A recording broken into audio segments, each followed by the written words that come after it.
Welcome to உன்னாஸ் flavours. நம்ம இன்றைக்கி பார்க்க போகிறது ஒரு டிஃப்ரெண்ட் ரெசிபி, ஒரு ஸ்ப்ரெட்டு. இது வந்து நீங்கள் ப்ரெட்டு, சப்பாத்தி எதுக்கு வேணாலும் வச்சு ஸ்ப்ரெட் பண்ணி சாப்பிட்லாம். ப்ரெட்டை டோஸ்ட் பண்ணிவிட்டு அதில் ஸ்ப்ரெட் பண்ணி வெஜிடபிள்ஸ் வச்சு சாப்பிட்லாம். இல்லை சப்பாத்திலையும் ஸ்ப்ரெட் பண்ணிவிட்டு அதில் வெஜிடபிள்ஸ் வச்சு ரோல் பண்ணி சாப்பிட்லாம். இது வந்து பன்னீர் வச்சு பண்ணுறது ரொம்ப ஈஸியானது தான். கடையில் கிடைக்கிது, பட் நம்ம பண்ணுறது இன்னும் கொஞ்சம் நல்லாயிருக்கும், ஹெல்த்தியாகவும் இருக்கும். ஒரு பேக்கெட் பன்னீர், அதுக்கு வந்து 3 ட்ரை சில்லி, ரெட் சில்லி வந்து ஹாட் வாட்டரில் ½ அன் ஹவர் போட்டு எடுத்து வச்சுருக்கேன். 3 பல்லு பூண்டு, 1/4 டீஸ்பூன் உப்பு, ஒரு ½ லெமன் அந்த ஜூஸ் எடுத்து வச்சுருக்கேன், 1/4 டீஸ்பூன் பெப்பர் பவுடர், கொஞ்சம் இட்டாலியன் ஹர்ப்ஸ் வச்சுருக்கேன். அப்புறம் முந்திரி பருப்பு, ஒரு 5-6 முந்திரி பருப்பு பாலில் ஊற போட்டிருக்கேன். இது எல்லாத்தையும் அரைச்சிட்டு, அதாவது பன்னீர், பூண்டு, உப்பு, முந்திரி பருப்பு, மிளகா இதை அரைச்சிட்டு மற்ற இன்க்ரீடியன்ஸை மிக்ஸ் பண்ண வேண்டியது தான்.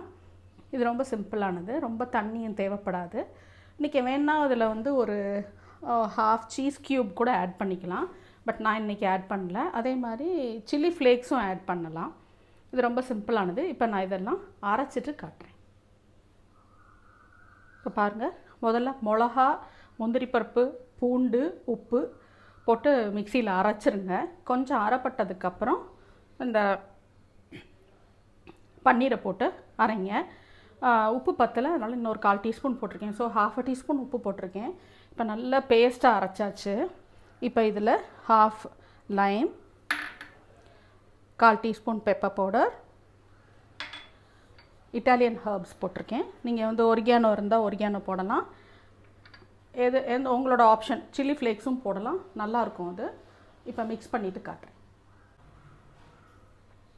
பாருங்கள், pepper powder, Lime juice, Italian herbs எல்லாத்தையும் சேர்த்து மிக்ஸ் பண்ணிட்டேன். நீங்கள் லைம் வேணாலும் இன்னும் புழிஞ்சிக்கலாம். இந்த டெக்ஸ்சரில் இருக்கும். இது கொஞ்சம் சீஸ் டேஸ்ட்டும் வரும் உங்களுக்கு. ஸோ இது நீங்கள் ப்ரெட்டில் சாப்பிட்றதுக்கு எல்லாத்துக்கும் ரொம்ப நல்லாயிருக்கும். நம்ம சீஸ் ப்ரெட்லாம் வாங்கினா ரொம்ப எக்ஸ்பென்சிவாக இருக்குது, என்ன ஆட் பண்ணுறாங்கன்னு தெரியாது. ஹோம்மேடாக இருந்தால் நல்லாயிருக்கும். இது சிம்பிள் ரெசிபி தான், ரொம்ப ஈஸியாக பண்ணிடலாம். பிள்ளைங்களுக்கெலாம் இதை கொடுக்கலாம். இதில் நீங்கள் வேணால் ஒரு ½ க்யூப் சீஸும் ஆட் பண்ணி அதோடு சேர்த்து அரைச்சிடலாம்.